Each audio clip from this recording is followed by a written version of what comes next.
You good? Good. All right, guys. How are you? All right. All right. So today, second day in a row for really the two types of practices for Green Bay and Buffalo. Again, we picked the pace up a little bit today for both sides. Let the guys that played in the game versus Kansas City feel a little bit better, and so we were able to get some good quality reps in today. It's on the short week, like I said. That's the biggest thing right now. Lots of mental, and giving these guys an opportunity that are playing in Buffalo a chance to go out there and show what they can do. Matt, for you personally, what energizes you most about entering the game planning process for Green Bay in Week 1? Well, you put so much time into this thing where when you're trying to build this offense from the ground up in OTAs, and then you get to the summer and you start the schedule comes out in April, right? And you know who you're going to play, and then you start trying to figure out exactly what you want to do, what fits. So this year will be a little bit different than other years where we were so focused on us early on and trying to get this foundation going that you don't focus on the defensive coordinator position and so forth. So the anticipation now is to put all that aside, and now it's real, right? So for us, when we're in there, the preseason game planning is good for you just to kind of get back on track. But now it's like, okay, these are the ones that you're thinking about really using and putting together for that first game. What juices you up about that? I just love the fact that it's exciting. I mean, one of the reasons why we do what we do, and in particular as an offensive guy, is we have. So how can that not be exciting? With Mitch, you talked all through the offseason and the summer about throwing things at him, and then I guess now you're at the point where you pick what he does well. Yeah. How comfortable are you with that subset? Mm-hmm. And how much of that is Green Bay specific now, mostly just on the other side of that, just what he does? Yeah, so the first part of it is that I feel very good with where he's at with this system right now. He's comfortable, and that's what matters most. He's comfortable. And then we're comfortable. And then the other part of this was the timing with these new guys that are here. And I think he's really starting to grow with that each and every day. So for him, that's really what I think is most important. And then what was the second question? When you are picking now, Yeah. how much is it just what Mitch is comfortable with, but then the other side, Well, how much is it Green Bay specific? Yeah, well, there's now we're at the Green Bay specific stuff, so we're all there on that. But within the Green Bay specific stuff, what is he comfortable with? And so I'm not going to put in plays, or we are not going to put in plays where it's something that he's uncomfortable, because it doesn't matter. If I love a play and he hates it, it won't be in. Is there a difference with Mitch being comfortable with the play and having total command of it? Is there like a dividing line there? A little bit. Having command of the play, there'll be more of those concepts in the game plan. Being comfortable with it is that would be the one that I like, that he feels just okay with. That's the comfortable one. It won't be uncomfortable for him, though. Is there anything new with Adam Shaheen? No, nothing new with him. It's the same from yesterday. Nothing new. Same deal. Roquan. So here's where we're at with Roquan. So Roquan is he had a better day today. So that's 2 good days in a row as far as his health's concerned. It's looking like for him this week against Buffalo, we're probably going to end up keeping him out and not playing him. So that you guys, you hear that and have that. But that's not a negative that we're keeping him out of the game. He's in a good place right now. Matt, when it comes to managing players, especially with regard to Roquan, because he's not only a late arrival, but now you got an injury thing, how much of this for you as a first-time coach is kind of an experimental phase? How much are you learning about how cautious or aggressive you can be in situations like that? I'm learning a lot. I really am. I'd be crazy to say. With this being my first year doing it and truly going through this process, I'm leaning on other people. I give my own input on this stuff, and that's why you hire the people you hire, and you surround yourself with people in this building that you trust. So in the end, it's I have a lot of say in these decisions, but we all feel good about them. And then the one thing that we do in this building is we don't ever look back. So whatever it is, we go. That's the decision we make, and we roll.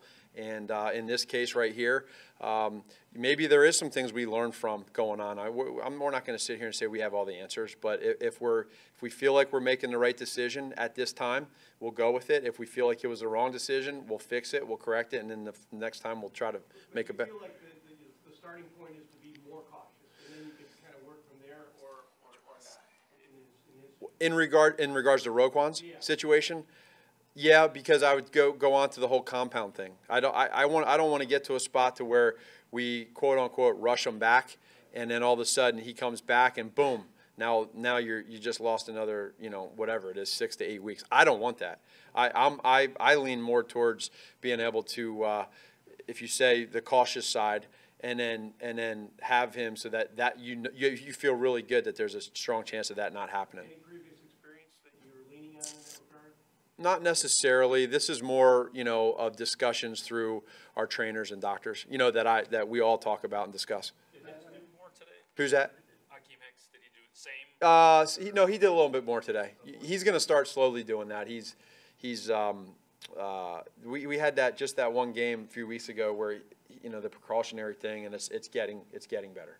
Yeah, I'm assuming you still have roster decisions. Mm-hmm. You still have starting lineup questions, and if so, what will determine your decision between now and Green Bay on those?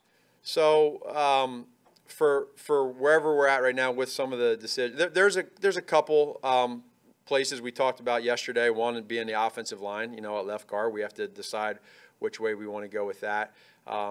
The other part for us right now would be just where we're at health-wise at outside linebacker and obviously inside linebacker.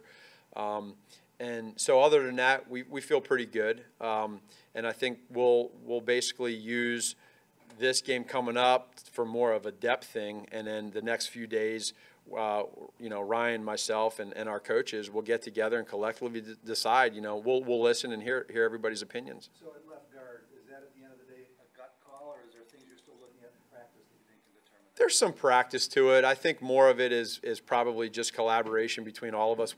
We'll step back and all get together and decide, okay, we'll just kind of, right now we're still a little bit in the trees of where that's all been. Once we get a breather here after this Buffalo game, we'll have basically, Thursday night, Friday to really decide Saturday which way we want to go at some of these starting positions. We'll talk it through, and then we'll make that decision. We'll let the guys know, and then we'll get ready to go on Monday. With James Daniels, the progress he's made, and what are you looking for, assuming he's playing this Thursday? What are you going to look for him to continue to do better? Yeah, just to keep improving with his, I think his adjustments at the line of scrimmage of being able to try to get some reps here to help him slow this game down, whether it's at guard or center. But he's getting more and more confidence. He's a quiet type kid. But Harry has a good feel with him, has a really good relationship with him, and he just listens to everything Harry says. And I think every rep that he gets will help him out. And so this will be a good opportunity for him against Buffalo to go out there and continue to get confidence. How is the depth chart shaping out at running back behind Jordan? Well, that's one of our, in my opinion, that's one of our stronger positions with depth. So you got Benny. You got Null, you got Mazzell, you got Burt, you have obviously Tariq. So for us, we just have to decide at the end of this thing. We'll see our numbers and where we're at, and then we have to decide the fit of what guys can do in certain spots. And those are some of the tough decisions that we have. I mean, I feel like we have some pretty good players there, but at the same time, we know that we have. I think this team has depth. I really do in a lot of positions, and that's one of our stronger ones, I think. What's your sense of Mitch's comfortability with the offense now? How fluent is he? What's he asking you question-wise? He's great. He's everywhere where I thought he'd be at this point in time. He's not where he's going to be at in the end of this thing, and again, it's going to take some time to where he's just completely rolling. He's not there yet, but he's where he needs to be at this point in time. From where we were in OTAs and training camp. If you asked me when I first got this job, will he be where he's at now? Will he be better than that or worse than that? I'd say right where he's at is where he needs to be at this point in time. You plan on playing Chase on Thursday, and if you don't, who would your emergency quarterback be? I don't know. Maybe I'll jump in there. I don't know. No, Tyler's going to play. He'll play. He's going to get all the reps, and he'll play the whole game. One more thing on Shaheen, are you able to tell us, is he wearing any kind of a walking boot? Yeah, he is. Yeah, he's in a boot. Mitch, you talked about Yeah, a kid that plays really fast, really fast. Yeah, he's around that edge. He's making plays. High energy guy, high motor guy. You see him. You know, he causes disruptions in the backfield. You love guys like that just come to practice every day and work hard, and that's who he is. And to go back to Mitch in terms of this patient process, what feeling, what sense of him do you have in terms of his own patience for this process? Yeah, there's times where sometimes he'll get frustrated because he has that perfectionism in him. And so I have to pull him back and remind him this thing does not happen as fast as you want it to happen. You know, Mitch is a very smart kid. He's one of those kids that we're noticing and we're learning. This is, you know, when he's taking notes, you know, if you're talking and you're installing and he's taking notes, you better stop talking because he's not hearing one thing you're saying. He's very lasered into what he's doing, and so everything he does is that way. So when he has a play that he you know, either does well with or, you know, makes a poor decision, then he's hard on himself, you know, if it's not a good decision. So I just try to reel him in and say, listen, man, it's okay. Mistakes, this is how you're growing, is by making some of these mistakes. Do you find that patient message just in general tough to have, especially when you have like the Packers week 1? No, I don't, because I know where he's at. I know where our offense is at. So I feel good with knowing that this is the time we were given. This is where I'm at. And so I do not expect to roll into this thing with 5 years worth of this offense. That's unrealistic expectations. But where we're at and what we have, I'm very excited for our opportunities. With Roquan Smith not playing Thursday, does that cut into the possibility he would not play against Green Bay? I don't think so. No, I don't think so. I think there's still a good chance there. And day by day with him, right now we've stacked 2 in a row for the positive, for the good. And so let's just keep that thing going. And then, you know, if he's able to play and we feel good about it, trust me, we'll give him an opportunity to get in there and do some things. Matt, have you ever cut anybody before? As a head coach, what is your role in the process of the first pass? Yeah, I've cut a lot. I've cut a lot of people, and unfortunately, some of the hard ones too. Jumping into this thing right away are some of the coaches too. Those are hard ones as well. You know, when I first got here, that's not easy. We're all humans. We're all people, and so the way I deal with it is with pure honesty, and I just try to tell them, this is where I'm at.